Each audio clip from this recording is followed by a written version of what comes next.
수요예배에 나오신 여러분들 주님의 이름으로 환영하고 축복합니다. 오늘 나눌 하나님의 말씀은요, 창세기 43장 14절 말씀입니다. 창세기 43장 14절 말씀입니다. 우리 함께 읽도록 하겠습니다. 전능하신 하나님께서 그 사람 앞에서 너희에게 은혜를 베푸사 그 사람으로 너희 다른 형제와 베냐민을 돌려보내기를 원하노라. 내가 자식을 잃게 되면 이르리로다. 아멘. 오늘 이 43장 본문에서 우리가 중요한 핵심을 뽑자면 아마 두 가지를 뽑을 수가 있을 것 같아요. 첫 번째는요, 하나님의 섭리입니다. 두 번째로는 그 안에서 주신 하나님의 은혜입니다. 우리는요, 하나님께서 우리 인생을 운행하시는 점을 믿고 살아가는 자들입니다. 내 생명을 보존하시는 분이 누구십니까? 또한 내게 이러한 양식을 주시는 분이 누구십니까?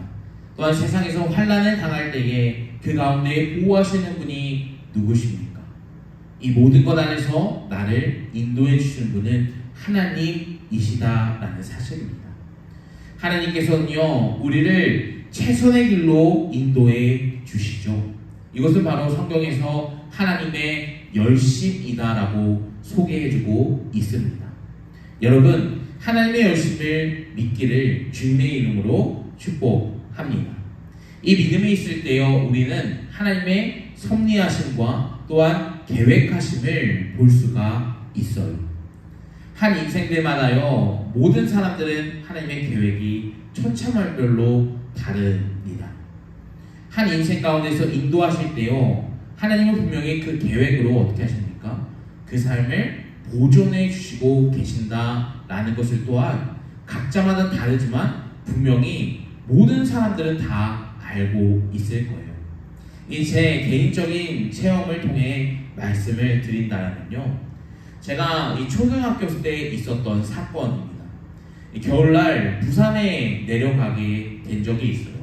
그 모든 여정이 끝나고 가족들과 함께 차를 타고 서울로 다시 한번 복귀했을 때 일어난 사건이었는데, 이 차가 빙판길에 한번 미끄러진 적이 있습니다. 그 미끄러짐을 통해서 참 위험했던 적이 있었던 것 같아요. 근데 그 위험했었던 적이 아직도 눈앞에 생생히 기억나는 것은 무엇이냐면, 그 양쪽 차선에 대형 화물 트럭이 지나가고 있었습니다. 차가 딱 미끄러지는 순간 그 대형 트럭들이 비껴서 다른 데로 피해 가시더라고요. 저는요, 이게 하나님께서 구원해 주시는 은혜 아닐까라는 생각을 이 초등학교 사건을 통해서 좀 보게 된 적이 있습니다. 저는 이 부분을 통해서 하나님의 섭리하심 안에 있는 모든 자들은 결국 하나님의 때에 보호받고 있다는 것을 느끼게 되게 되었다는 거예요. 여러분, 이 점을 우리가 경험한다면요, 우리는 어떻습니까? 그 은혜에 대한 반응이 생길 수밖에 없어요. 하나님의 섭리는요, 분명히 한 명의 그리스도인들의 인생을 안전하게 인도해 주시고 또한 완벽하게 보호해 주시기 때문에 우리는 그것을 은혜라고 부르는 것입니다. 또한 그 은혜를 경험했다면요, 우리는 비로소 그리스도인답게 살아갈 수밖에 없을 것 같아요. 왜냐하면 그리스도인들 안에선 항상 하나님께서 붙잡아 주시고 계신다는 사실을 믿기 때문입니다. 여러분, 이러한 경험을 꼭 한번 경험해 보시고 정말 내가 주님의 섭리하심 안에서 살아가고 있지 라는 그 계획을 만난다면요, 우리에게 있어서는 더 큰 은혜가 없을 것 같아요. 이 점을 한번 생각해보고 오늘 말씀으로 들어가 보도록 하겠습니다. 오늘 본문에서 가장 중요한 두 가지가 있다라고 말씀을 드렸어요. 첫 번째는 무엇입니까? 우리가 봤던 섭리, 그리고 그 섭리 안에서 우리가 경험한 하나님의 은혜입니다. 오늘 본문 가운데서 이 점을 한번 살펴보고 말씀을 마치도록 하겠습니다. 창세기 43장 11절 말씀을 보면 다음과 같이 말씀합니다. 그들이 아버지 이스라엘에게 그들에게 이르되 그러할진대 이렇게 하라. 너희가 이 땅의 아름다운 소산을 그릇에 담아가지고 내려가서 그 사람에게 예물을 드리진대 곧 유향 조금과 꿀 조금과 향품과 모략과 유향 나무 열매와 감 복숭아니라. 12절 너희의 손에 갑절의 돈을 가지고 너희의 자루 아기의 도로 넣어있던 그 돈을 다시 가지고 가라. 혹 잘못될까 두렵도다. 아멘. 야곱의 11 형제가요 곡식을 가지고 첫 번째로 이 야곱이 있는 곳에 복귀하게 됩니다. 그리고 다시 한번 야곱은 형제들에게 이야기하는 거예요. 너희는 다시 한번 가서 이 애굽에 내려가 곡식을 가지고 돌아오라 라고 이야기를 합니다. 이 야곱은요 참 똑똑한 사람이었다라고 저번에 한번 나눈 적이 있죠. 그것이 바로 야곱 나루에서 발생한 일이었습니다. 야곱 나루에서요 형 에서의 마음을 누그러뜨리기 위해서 그는 수많은 생각을 했습니다. 수많은 계획을 세웠다라는 거예요. 그런데 그 수많은 계획 가운데요 자신의 목숨을 살려준 것은 결국 누구의 계획입니까? 하나님의 계획이셨다라는 거예요. 그렇지만요 야곱은 그 안에서 참 똑똑했고 또한 지혜롭다라는 것을 우리는 보게 되었어요. 또한 인간적인 셈이 가장 빨랐던 자 또한 야곱이다라고 말씀을 드렸죠. 그렇기 때문에 오늘 그가 자녀들을 다시 한번 애굽 땅에 내려와 보냈을 때요 철저하게 준비시키는 모습을 우리가 보게 된다라는 것입니다. 그런데요 우리는 이 안에서 옛적의 야곱의 모습과 또한 하나님의 섭리와 계획을 충분히 안 후 하나님을 진짜 만난 후에 야곱의 모습이 달라짐을 보게 됩니다. 먼저 13절 말씀에 보면 다음과 같이 말씀해주고 있어요. 내 아우도 데리고 떠나 다시 그 사람에게로 가라. 여기서 내 아우는요 베냐민을 이야기합니다. 앞장에서 우리가 보면 베냐민을 데리고 가겠다라고 이 르우벤이 또한 유다가 어떻게 합니까? 야곱에게 이야기했어요. 그런데 어떻죠?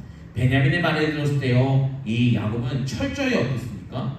너는 절대 베냐민을 데리고 갈 수가 없어 라고 르우벤한테 이야기했죠. 이것이 창세기 42장 37절 말씀의 내용이에요. 다음과 같이 말씀해주고 있습니다.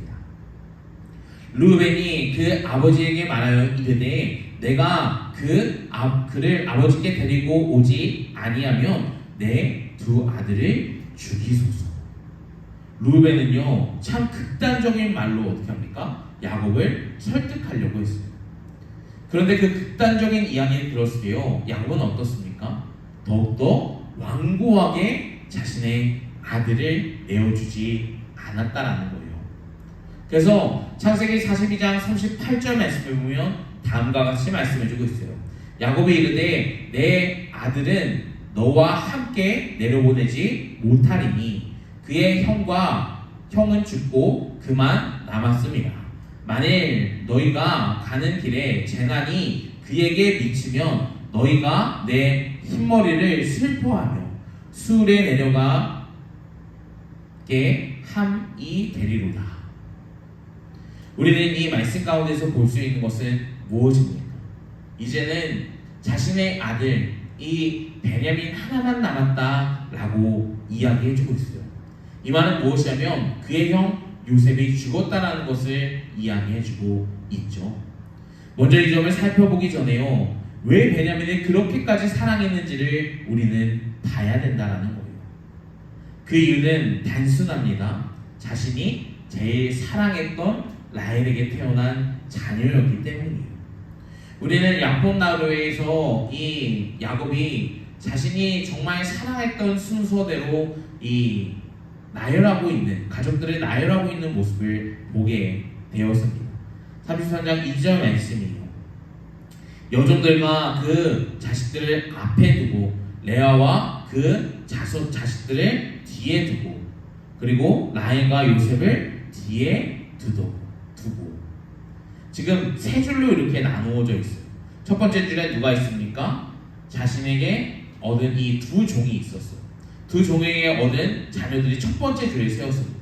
그리고 두 번째 줄에는 레아와 그의 자녀들을 세웠죠. 그리고 마지막 세 번째 줄은 어떻습니까? 가장 사랑했던 이 라헬과 요셉을 세웠다라는 것을 성경에서는 말씀해주고 있어요. 또한요, 이 라헬을 얼마나 사랑했는지 성경은 말씀해주고 있죠. 창세기 39장 20절 말씀이에요. 야곱이 레아를 위하여 7년 동안 라반을 섬겼으나 그 사랑가닥에 7년을 며칠과 같이 여겼더라. 7년 동안요, 그는 양을 치는 일을 하면서 살아갔습니다. 이 양을 치는 일은요, 보통 노동이 아니다라고 이야기해요. 그래서 이 직업계층 중에서 시급이 정말 높은 것 중에 하나인 것이 바로 양을 치는 목자라고 해요. 지금 현재 시대도 동일합니다. 그렇게 노동의 강도가 엄청난 일을 어떻습니까? 7년 동안 했다는 거예요. 그런데 그 7년 동안 힘든 일을 했지만 어때요? 그것을 며칠과 같이 여겼다라고 해요. 그런데 이 며칠과 같이 여겼던 이유가 무엇입니까? 라헬을 그만큼 사랑했기 때문이다 라고 성경은 말씀해주고 있어요. 그런 라헬이 죽고 나서요, 그 사랑이 누구에게 갔습니까? 요셉에게 가게 돼요. 그런데 그 요셉이 어떻게 되죠? 요셉이 죽게 됐다라는 보고를 형제들에게 받게 돼요. 그런데 이 사건 가운데서 보면요, 참 야곱의 마음을 힘들게 한 사건임을 우리가 보게 돼요. 그것이 무슨 말이냐면요, 야곱이요, 요셉을 형들이 있는 곳에 보내게 되었죠. 형들이 정말 양을 잘 치고 있는지 한번 너가 가서 보고 와 라고 이야기하면서 형제들에게 보내요. 그런데 어떻게 됩니까? 형제들의 손에 이 채색옷을 들려 있었고 형들이 그가 죽었다라는 보고를 받게 돼요. 우리는 성경을 전체적으로 보고 있습니다. 그렇기 때문에 이 모든 것이 결국 하나님의 섭리 가운데서 이루어진 사건이고, 또한 요셉이 살아있다라는 소식 또한 알고 있어요. 그런데 야곱의 입장에서 이것을 한번 생각해 봅시다. 야곱은요, 먼저 자신의 이 심부름을 통해서 요셉이 죽게 됐다라는 사건을 듣게 되었어요. 그러면 얼마나 절망적이겠습니까? 여러분, 아이들을 키워보시면 알지 않습니까? 아이들이 약간만 아파도 부모들의 마음은 참 힘들고 어려워요. 그리고 부모들은요, 그 아픈 아이를 보면서요, 하루 종일 잠을 못 잘 때 또한 있습니다. 그런데요, 이 야곱은 자신의 심부름을 보냄을 통해서 요셉이 죽었다함을 듣게 돼요. 사랑했던 자신의 아들, 레아에게서 얻었던 그 아들이 죽게 됐다는 소식을 들어요. 그러면 얼마나 마음이 힘들겠습니까? 얼마나 어려웠겠습니까? 그래서 성경은 그의 감정을 어떻게 표현합니까?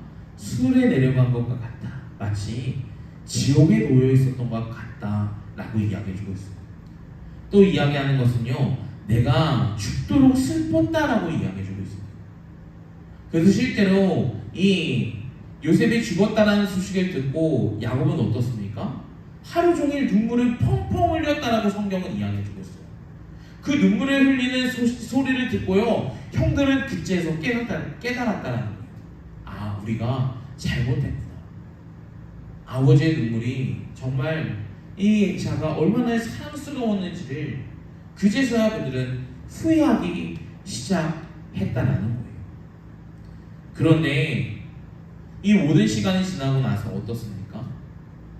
이제는 베냐민을 달라라고 합니다. 그런데 이 베냐민을 달라라고 했을 때요, 루벤의 첫 번째 조건이 뭐였습니까? 만약에 이 베냐민을 내게 주면, 베냐민을 데리고 오지 못하면 내 아들들, 2명의 아들들을 죽여도 상관없습니다, 아버지. 이야기예요. 그 극단적인 이야기를 들었을 때요, 이 야곱은 설득되지 않았다는 거예요. 루벤의 설득이 끝나고 나서요, 이제는 유다가 그 야곱의 마음을 설득하기 시작하죠. 그래서 3절 말씀 보면 다음과 같이 말씀해주고 있습니다. 유다가 아버지에게 말하여 이르되 그 사람이 우리에게 엄히 경고하여 이르되 너희 아우가 너와 함께 오지 아니하면 내가 내 얼굴을 보지 못하리로다 하였으니. 지금 아버지에게 이야기하는 거예요. 베냐민을 데리고 가지 못하면요, 곡식을 받지도 못할 뿐더러 그가 우리를 만나주지도 않는다라고 이야기를 합니다. 그렇기 때문에 이 베냐민을 우리들은 데리고 가야 돼요 라고 아버지께 이야기했다는 거예요. 그런데 그 유다의 말을 듣고 나서 이 야곱의 반응은 어떻습니까? 6절 말씀이에요. 이스라엘이 이르되 너희가 어찌하여 너희에게 다른 형제 다른 아우가 있다고 그 사람에게 말하여 나를 괴롭게 하느냐. 왜 시키지도 않은 이 아우가 있다라고 이야기를 하고 왔냐라고 이야기하는 거예요. 왜 곡식만 가져오면 됐지 왜 쓸데없는 이야기까지 해서 나의 마음을 심란하게 하느냐라고 이야기를 하고 있는 것이죠. 그것에 대해서 이 7절 말씀에서는 유다는 나는 이렇게 될 줄 몰랐다라고 이야기를 합니다. 그러면서요, 이 설득이 먹히지 아니한 것처럼 보여요. 그런데 이 야곱은 점점점 어떻게 합니까? 마음이 변화되는 사건들이 일어나기 시작해요. 8절 말씀이에요. 유다가 그 아버지 이스라엘에게 이르되 저 아이를 나와 함께 보내며. 여기서 저번 주에 이 베냐민을 우리는 어느 정도 성인의 나이일 것이다 라고 이야기를 드린 적이 있습니다. 그런데요, 유다는 무엇을 하고 이야기합니까? 저 아이를 내게 보내며, 저 아이를 우리에게 보내며 이라고 표현해주고 있어요. 이게 성경에서 진짜 이 베냐민을 아이라고 생각해서 이야기하는 것이 아니라는 거예요. 여기서 우리가 볼 수 있는 것은요, 유다가 이 야곱의 마음을 충분히 헤아려 줬다라고 생각을 하고 넘어가야 된다는 것이죠. 여러분, 우리 또한 어떠한 사람을 위로하기 위해서 그 마음을 어떻게 합니까? 충분히 공감해 주지 않습니까? 공감했을 때요, 우리는 그의 마음이 누그러지고 위로받음을 보게 됩니다. 이 믿는 자도 동일하죠. 그리스도께서 우리와 함께 하심을 통해서 어떻게 합니까? 우리를 믿음의 길로 걸어가게 하십니다. 그런데요, 이 믿음의 길을 걷다가 보면 참 힘들고 어려운 문제들이 수없이 있게 돼요. 만나게 됩니다. 그런데요, 그 가운데서 여전히 함께 하시는 주 예수 그리스도를 볼 때요, 그 위로가 우리의 마음을 어떻게 합니까? 다시 한번 선한 길로 걸어가게 하시는 것 아닙니까? 여러분, 우리는 이 말씀을 통해서 큰 두 가지를 보고 있습니다. 첫 번째, 하나님의 섭리, 또한 그 가운데서 허락된 하나님의 은혜라는 것입니다. 여러분, 우리가요, 하나님의 섭리를 따라가다 보면 참 인생이 힘들고 어렵습니다. 하지만 그 안에서 하나님의 은혜는 어떻습니까? 계속해서 우리에게 함께 해주고 계신다는 거예요. 또한 그 위로를 통해서 우리는 어떻죠? 그 선한 길을 끝까지 걸어갈 수 있습니다. 그 은혜는요, 우리와 단 한 번도 우리를 떠나지 아니했다라는 거예요. 또 우리의 마음을 어떻게 합니까? 여전히 위로해주고 있다는 것이죠. 그리고 나서 유다는 다시 한번 야곱을 설득하기 시작해요. 충분히 그의 마음을 위로한 후에 다시 한번 유다가 야곱에게 이야기를 하는 것입니다. 9절 말씀입니다. 내가 그를 위하여 담보가 되리니 아버지께서 내 손에서 그를 찾으소서. 내가 만일 그를 아버지께 데려오지 아니하면, 아버지 앞에 두지 아니하면 내가 영원히 죄를 지으리이다. 르우벤이요, 이 극단적으로 야곱을 설득하려고 했다면요, 유다는 어떻습니까? 그의 마음을 첫 번째로 위로해주고, 또한 자기가 책임지겠다라는 것을 통해서 베냐민을 끝까지 사랑하겠다라는 것을 재차 확인시키는 것으로 우리는 보게 돼요. 여러분, 우리가 여기서 볼 수 있는 것은 바로 예수 그리스도의 마음 아닙니까? 예수님께서도요, 우리를 사랑하셔서 우리를 책임지시기 위해서 하나님 앞에 대신 쓰셨습니다. 우리를 위해 본인이 희생하셨고, 또한 본인이 책임져 주심을 통하여서 우리를 다시 한번 하나님께 나아갈 수 있는 길을 걷게 해주셨다라는 거예요. 또한 그 사랑을 통해서 어떻게 하십니까? 하나님께서는 우리를 인도해 주시고 또한 우리와 여전히 함께 해주시고 하나님의 섭리 가운데서 살게 해주셨다는 거예요. 이것이 바로 십자가의 사건이라는 것이죠. 어떻게 보면요, 이 르우벤의 극단적인 이 설득보다 유다가 충분히 마음을 위로하고 난 후 자신의 목숨을 다하여서 베냐민을 보호할 것을 약속하는 그 약속, 또한 예수 그리스도께서 자신을 이 땅에 오셔서 우리를 구원해 주기 위해서 하나님을 설득하셨던 것처럼 우리는 그 설득을 통하여서 하나님의 자녀가 되었다는 것을 이 말씀을 통해서 우리는 보게 된다는 것입니다. 여러분, 우리가 하나님의 은혜가 얼마나 큰지를 꼭 기억하시기를 주님의 이름으로 축복합니다. 그러면서 10절 말씀을 보면 다음과 같이 말씀해 주고 있어요.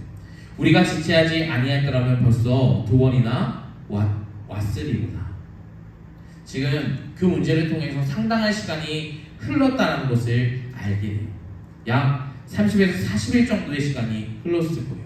왜냐하면 지금 2번이나 내가 왔다 갔다 할 것이다 라고 유다는 이야기해주고 있기 때문이죠. 우리가 저번주에요, 이 지금 가나안 땅에서 애굽으로 가는 과정이 약 400km의 과정이다 라고 말씀을 드렸어요.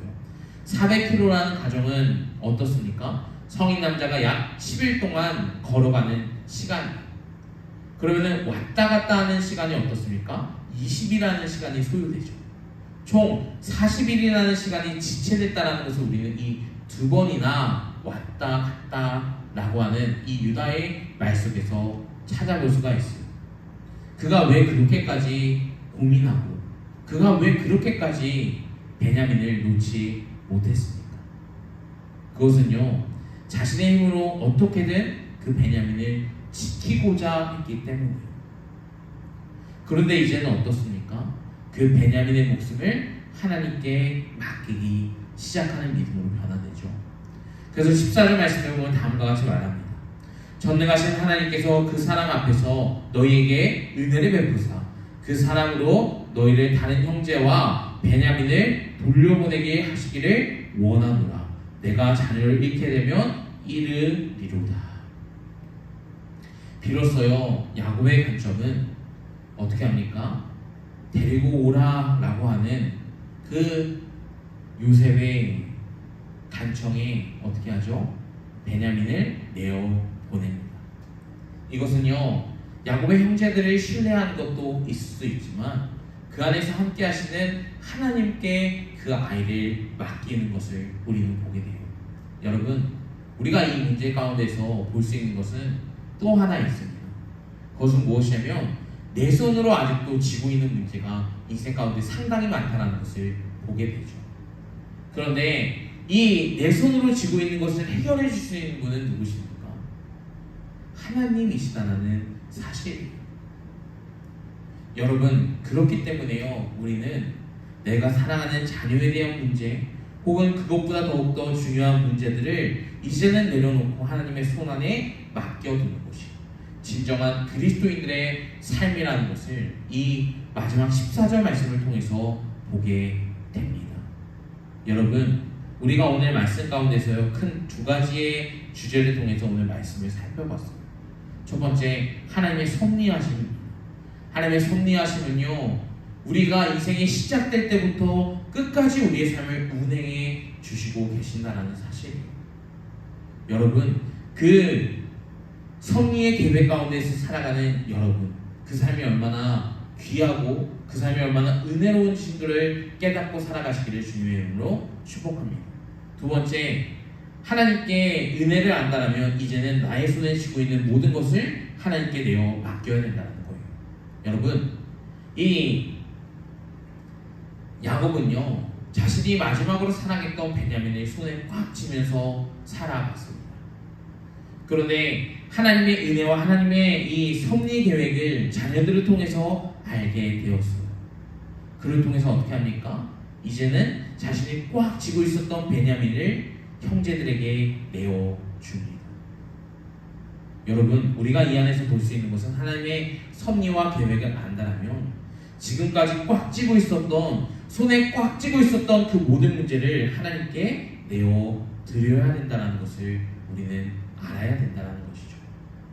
여러분, 우리 인생 가운데서요, 하나님의 계획을 아신다면 그 은혜의 반응이 확실하게 있을 수 있는 저와 여러분들의 삶이 되길 주님의 이름으로 축복합니다. 우리는 이 믿음을 가지고 살아가는 거예요. 그리스도인들은 이 믿음을 가지고 항상 한 걸음 한 걸음 주 예수와 함께 나아가야 된다라는 것입니다. 여러분, 하나님의 섭리와 또한 하나님의 은혜가 항상 우리의 삶을 보호해 주시고 있다는 사실